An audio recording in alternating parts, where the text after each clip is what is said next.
Salut tout le monde, dans cette vidéo je vais vous donner mon avis sur la hausse de l'action Apple qui a pris à peu près 10% en moins de 2 jours. Donc on va regarder est-ce que selon moi c'est justifié ou non. Et cette hausse elle a fait suite à la WWDC.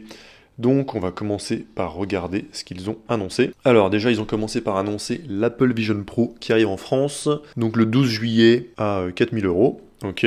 Ensuite, ils ont annoncé Vision OS 2, donc amélioration du système d'exploitation de l'Apple Vision Pro. Donc des gestes pour revenir à l'écran d'accueil ou un écran virtuel géant pour le Mac. La mise à jour permet aussi d'enregistrer un proche dans le mode démo pour qu'il puisse utiliser le casque sans tout reconfigurer. Ok.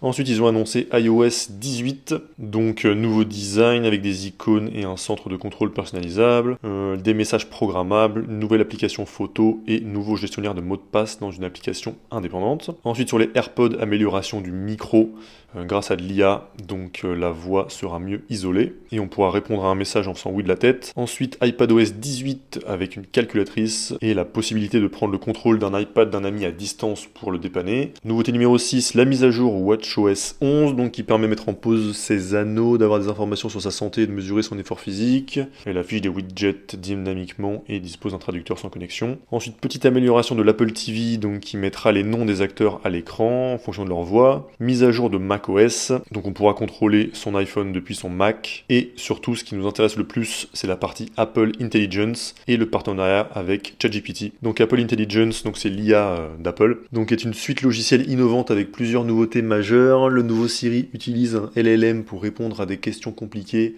Des résumés des messages et des notifications font leurs apparitions. Le texte peut se générer automatiquement ou être modifié et les photos disposent de nouveaux modes d'édition. Apple Intelligence apprend qui est son utilisateur et s'adapte à lui en fouillant dans ses messages et ses photos. Certaines tâches sont locales, d'autres dans le cloud, mais Apple ne collecte rien. Et pour le partenariat avec ChatGPT, donc quand Siri ne pourra pas faire quelque chose, Apple demandera si on veut utiliser ChatGPT à la place. Et d'ici septembre, ils vont ajouter d'autres LLM, comme celui de Google. Donc évidemment, les nouveautés qui ont fait que Apple est maintenant à son plus haut cours historique, 215$, c'est la partie IA. Donc déjà, mon avis en tant que consommateur et utilisateur des produits Apple, client, etc., il est très positif, donc ils continuent d'améliorer l'expérience de leurs utilisateurs. Donc ça, tout va bien, mais maintenant, quel est mon avis en tant qu'investisseur? Eh bien, on va voir ça. Donc déjà, regardons comment se portent les finances d'Apple sur ces dernières années. Donc on va regarder basiquement le chiffre d'affaires, même en trimestriel, pour avoir aussi les 2 premiers trimestres de l'année 2022. Et on remarque qu'il n'y a absolument aucune croissance depuis le Q1 2021, donc ça fait quand même maintenant presque 3 ans et demi qu'il n'y a pas eu de croissance. Donc au Q1 2021, ils avaient fait 111 milliards de chiffre d'affaires. Au Q1 2024, ils ont fait 119, un poil mieux. Au Q2 2021, ils avaient fait 89 milliards 5. Q2 2024, ils ont fait 90 milliards 7, donc c'est une toute petite croissance. Et si on compare même avec 2022, il y a eu une légère décroissance. Donc on est passé ici de 124 milliards au Q1 à 119, et ensuite de 97 à 90. Donc quand je vois ça, ça me rend pas inquiet non plus. Ils avaient une très forte croissance en 2020-2021 et ça m'étonne pas qu'il y ait une petite phase de stabilisation ou un ralentissement et je reste plutôt confiant pour le long terme. Mais le fait qu'il n'y ait pas eu de croissance quand même depuis 2-3 ans, c'est quand même à prendre en compte, surtout pour la valorisation. Et comme là, le cours de l'action a augmenté de 10%, ça voudrait dire que les gens s'attendent à ce que ces nouveautés-là, qui ont été annoncées, puisque la hausse a eu lieu vraiment juste après, elles créent une hausse du chiffre d'affaires suffisante pour justifier une telle augmentation de la valeur de l'entreprise. Et c'est là où je suis un petit peu dubitatif, même si en tant que client, je suis très content, ça va améliorer l'expérience. Je suis pas sûr que ça ait un tel impact direct sur les ventes au point d'augmenter la valeur de l'entreprise de 10%. Suite à ces annonces-là, déjà que je trouvais personnellement l'entreprise trop chère pour investir dedans à 193$, mon prix auquel ça m'intéresse, il est à partir en tout cas avec les résultats actuels, il est à 150$ et en dessous. De ce qu'ils ont annoncé, ce qui pourrait causer une augmentation des ventes, c'est le fait que Apple Intelligence ce sera disponible seulement sur les dernières versions des appareils Apple, donc iPhone 15, iPhone 15 Pro. Donc il y a sûrement pas mal de gens qui étaient encore sur des anciennes versions qui vont du coup acheter les derniers modèles.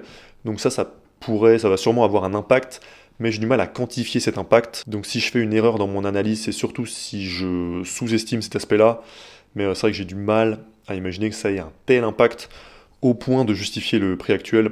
Et on peut aussi regarder l'évolution du free cash flow sur les dernières années, après avoir vu le chiffre d'affaires.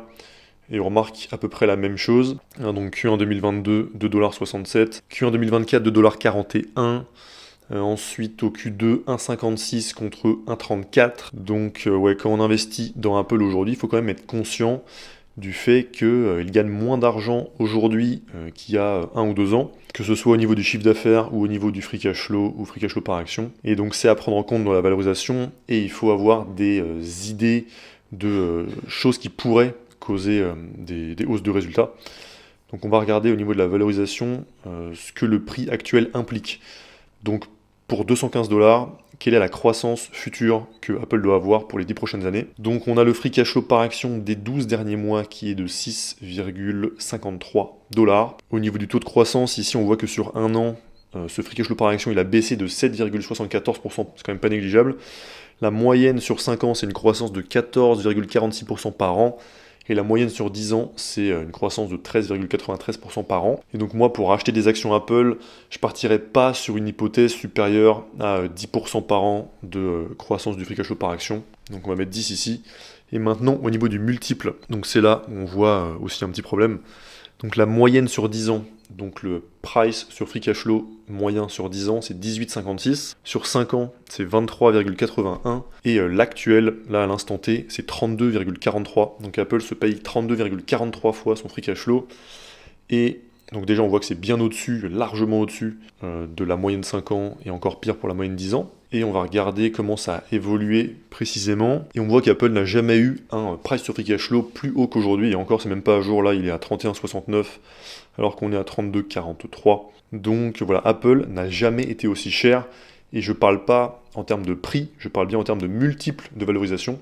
Donc combien de fois le free cash flow on la paye. Quand Warren Buffett en avait acheté, c'était je crois en 2016 avec là un PER de 10-11, ça devait être à ce moment-là. Ensuite en 2021, donc quand ils ont eu leur pic de résultats, donc depuis ça ils ont plus de croissance, quand ils ont eu leur pic de résultats, donc à un moment où peut-être on pouvait s'attendre à ce que la croissance continue, en tout cas on savait pas que ça allait stagner après, Apple se payait 28,6 fois le free cash flow, et aujourd'hui, après 2-3 ans sans croissance, on la paye plus 28, on la paye 32,40. Donc moi, vu la croissance récente de l'entreprise pour réduire mon risque, et vu aussi les multiples qu'ils ont eu par le passé, moi je vais mettre un multiple de 20 fois le free cash flow. Donc c'est à ce multiple-là qu'ils étaient tombés en 2022, quand l'action était tombée vers les 130$, où là je pense que c'était un moment pas mal pour rentrer. Donc je vais mettre 20 dans mon estimation, et ça me donne, pour ma performance cible minimum de 13% par an, ça me donne justement les 151$. Et maintenant on va regarder quelles hypothèses il faut, donc quel taux de croissance annuel et quel multiple de valorisation dans 10 ans Apple doit avoir pour justifier son prix actuel, si on veut faire une performance de 13% par an. Donc on va tester 12% de croissance par an et 25 fois le free cash flow. On arrive à 207$. Donc on va mettre 12,5 peut-être. Et c'est ça. Donc voilà, faut être conscient que si on achète aujourd'hui Apple à 215$, et encore je vois qu'on est à 216 maintenant, il faut être conscient que si on veut faire une performance de 13% par an, alors on table sur une croissance moyenne du free cash flow par action de 12,5% par an à partir d'aujourd'hui, alors qu'ils ont fait moins 8% par rapport à l'année dernière, et un multiple de 25 fois le free cash flow. Donc ma conclusion sur tout ça, c'est qu'aujourd'hui, investir dans Apple à 216$, c'est pas un bon ratio bénéfice-risque. Vu leur chiffre actuel, ça demanderait des estimations de croissance future avec lesquelles je suis pas à l'aise pour investir aujourd'hui. Mais ça m'étonne pas trop, puisqu'en ce moment, il y a une forte euphorie sur tout ce qui est lié à l'IA. Et donc, là, Apple a été emporté avec, surtout avec le partenariat avec OpenAI. Et là où je peux peut-être sous-estimer, c'est peut-être sur l'impact du nombre de personnes qui vont acheter les derniers produits pour pouvoir utiliser Apple Intelligence. Donc peut-être que ça aura un impact plus gros que ce que j'imagine, mais comme c'est quelque chose que j'arrive vraiment pas à quantifier, voilà. J'aurais plutôt voulu acheter Apple sous les 150$ avec les résultats actuels. Donc dites-moi ce que vous en pensez en commentaire, et pour terminer, je rappelle que vous pouvez essayer gratuitement Graham pendant 7 jours en cliquant sur le premier lien en description. Et puis on se retrouve pour la prochaine vidéo. A plus!